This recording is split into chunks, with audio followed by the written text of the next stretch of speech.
Fitness, അതിലും ഒരു പ്രതിസന്ധി ഉണ്ടായിരുന്നു. കഴിഞ്ഞ കാലങ്ങളിൽ ഇറങ്ങിയ 2 സർക്കുലറുകൾ ഉണ്ടാക്കിയ പ്രശ്നമായിരുന്നു. അതായത് ഫിറ്റ്നസ് കൊടുക്കേണ്ടത് തദ്ദേശ സ്വയംഭരണ സ്ഥാപനങ്ങളിലെ അസിസ്റ്റൻ്റ് എഞ്ചിനീയർമാരാണ്. അവർ ഒരു ചോദ്യാവലി പോലെയുള്ള സംഗതി ഫില്ല് ചെയ്തിട്ടാണ് ഇതിൻ്റെ അവസാനം അത് സാറ്റിസ്ഫൈഡ് ആണെങ്കിൽ ഇവർ ഫിറ്റ്നസ് ആണ് ഈ സ്കൂൾ എന്ന് പറയാം. അതിൽ ഒരു ചോദ്യം ഈ ഇലക്ട്രിക്കൽ സംഗതികളെ സംബന്ധിച്ചാണ്, വയറിങ്, കറണ്ട്, ഷോർട്ട് സർക്യൂട്ടൊക്കെ ആയിട്ട് ബന്ധപ്പെട്ട. അപ്പോൾ അത് പറയാൻ ഞങ്ങൾ എക്സ്പേർട്ട് അല്ല എന്നുള്ളതാണ് എയിമാരെ വാദം. അതുകൊണ്ട് അതിന് ഞങ്ങൾക്ക് സർട്ടിഫിക്കറ്റ് കൊടുക്കാൻ പറ്റില്ല. അവർ പറയുന്നതിലും കാര്യമുണ്ട്. സിവിൽ എഞ്ചിനീയർമാർക്ക് ഈ ഇലക്ട്രിക്കൽ കാര്യങ്ങളെ സംബന്ധിച്ച് പറയാൻ കഴിയില്ല. അപ്പോൾ ആ ഒരു പ്രതിസന്ധിയിൽ ഇങ്ങനെ നിൽക്കുകയായിരുന്നു. അപ്പോഴാണ് ഞങ്ങൾ ഈ വന്നപ്പോൾ അടിയന്തരമായി യോഗം വിളിച്ചെടുത്ത് LSGD കാര്യം വിളിച്ചു. ഞാൻ തന്നെ വെച്ചൊരു നിർദ്ദേശം ഈ 9 ആണ്, കോളൻ നമ്പർ 9 ആണ്, അത് തൽക്കാലം മാറ്റി വെച്ച് ബാക്കി കാര്യങ്ങൾ എല്ലാം സിവിൽ നേച്ചറാണ്, അത് ഈ എഞ്ചിനീയർമാർ കൊടുക്കട്ടെ. ഈ 9ൻ്റെ കാര്യത്തിൽ ശരിക്കും സർട്ടിഫിക്കറ്റ് കിട്ടേണ്ടത് ഇലക്ട്രിക്കൽ എഞ്ചിനീയേഴ്സിൻ്റെ കയ്യിൽ നിന്നാണ്. അവരുടെ അവൈലബിലിറ്റി വളരെ കുറവാണ് എന്നാണ് അവിടെ റിപ്പോർട്ട് ചെയ്യപ്പെട്ടത്.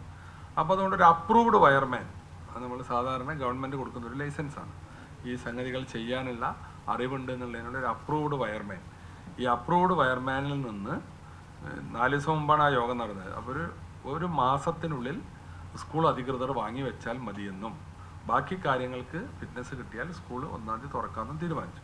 കൂട്ടത്തിൽ ഇങ്ങനെ വയറിങ്ങുമായി ബന്ധപ്പെട്ട് ആക്ഷേപങ്ങളുള്ള സ്വിച്ച് ബോർഡ് തകർന്ന് കിടക്കുന്ന, വയർ എവിടെയെങ്കിലും തൂങ്ങി കിടക്കുന്ന, അങ്ങനെ ഡേഞ്ചർ ഉണ്ട് എന്ന് പ്രിൻസിപ്പൽക്കും PTA പ്രസിഡന്റിനും ഒരു പരിശോധനയിൽ ബോധ്യമായാൽ അത്തരം ക്ലാസ് റൂമുകൾ തുറക്കേണ്ടതില്ല. കാരണം നമ്മളിങ്ങനെ ഇതിലൊക്കെ ഉണ്ടാകുന്നൊരു പ്രതിസന്ധി അതാണ്.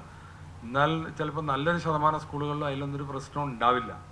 ഇവിടെ സാങ്കേതികമായി സർട്ടിഫിക്കറ്റ് തരാൻ സിവിൽ എഞ്ചിനീയർക്ക് കഴിയില്ല എന്നുള്ളതാണ് പ്രതിസന്ധി. അപ്പോൾ ആ ഒരു പ്രായോഗികമായ തീരുമാനമെടുത്ത് കൊടുത്തു. അതിൻ്റെ അടിസ്ഥാനത്തിൽ ഏറെക്കുറെ എന്ന് തന്നെ പറയാം ഫിറ്റ്നസ് ലഭിച്ചിട്ടുണ്ട്. ഇന്ന് സ്കൂളുകൾ ആ അർത്ഥത്തിൽ തുറക്കുകയും ചെയ്തിട്ടുണ്ട്. ഫിറ്റ്നസിൻ്റെ പ്രശ്നത്തിൽ എവിടെയും സ്കൂൾ തുറക്കാതിരുന്നിട്ടില്ല. ഞാനിപ്പോൾ TV-യിൽ 1-2 സ്കൂളുകളിൽ സ്കൂളിൻ്റെ കാലപ്പഴക്കം കാരണം ആലപ്പുഴയിൽ ഒരു സ്കൂളിൻ്റെ കാര്യം കാണിക്കുന്നത് കണ്ടു. അപ്പോൾ അതൊക്കെ നമുക്ക് ഇടപെടേണ്ടതാണ്. ഈ പുതിയ കെട്ടിടങ്ങൾ ഇനിയും എങ്ങനെ ഇല്ലാതാവുന്നു എന്നുള്ളതാണ്. കാരണം കുറേ വിദ്യാഭ്യാസ വകുപ്പിൻ്റെ ഫണ്ട് കൊണ്ടും ഇതിൻ്റെ മുമ്പ് നടന്ന ചില പ്രത്യേക ഫോക്കസ് പദ്ധതികളിലൂടെയും MP MLA ഫണ്ട്, പഞ്ചായത്ത് ഫണ്ടുകളൊക്കെ ഉപയോഗിച്ച് ഇന്ന് പഴയ പോലെയല്ല, നമ്മുടെ തദ്ദേശ സ്വയംഭരണ സ്ഥാപനങ്ങളുടെ നല്ല ഇടപെടലും ഉണ്ട്. കാരണം അവർക്കാണ് ഇപ്പോൾ സ്കൂളുകളുടെ ചുമതല. LP സ്കൂൾ നമ്മുടെ പഞ്ചായത്തിൻ്റെ കീഴിലാണ്, സർക്കാർ LP സ്കൂൾ. അതുപോലെ തന്നെ ഹയർ സെക്കൻഡറി വരെയുള്ള സ്കൂളുകൾ ജില്ലാ പഞ്ചായത്തിൻ്റെ കീഴിലാണ്. അവരുടെ ഫണ്ടിൻ്റെ ഒരു വിഹിതം ഈ ഇതിൻ്റെ പ്രവർത്തനങ്ങൾക്കാണ് പോണത്. പിന്നെ ഈ SSK ഫണ്ട് ഇതൊക്കെ ഉപയോഗിച്ച് എല്ലായിടത്തും കെട്ടിടങ്ങളുണ്ട്. എന്നാൽ ഒറ്റപ്പെട്ട കെട്ടിടങ്ങളൊക്കെ പൊളിഞ്ഞു വീഴാറായ കണ്ടീഷനുള്ളത് ഉണ്ടാകാം. ഇന്നിപ്പോൾ ചാനലുകളിലൊക്കെ ആലപ്പുഴയിലെ ഒരു സ്കൂൾ കാണിച്ചിരുന്നു. അപ്പോൾ അത്തരം സംഗതികൾ ഞങ്ങൾ ഇത്തവണത്തെ വിദ്യാഭ്യാസ വകുപ്പിൻ്റെ ഓൺ ഫണ്ടിൽ അതിനാണ് പ്രയോറിറ്റി കൊടുക്കുക. അവിടങ്ങളിലൊക്കെ പുതിയ കെട്ടിടങ്ങൾ ഉണ്ടാക്കാനുള്ള ശ്രമം ഉണ്ടാകും.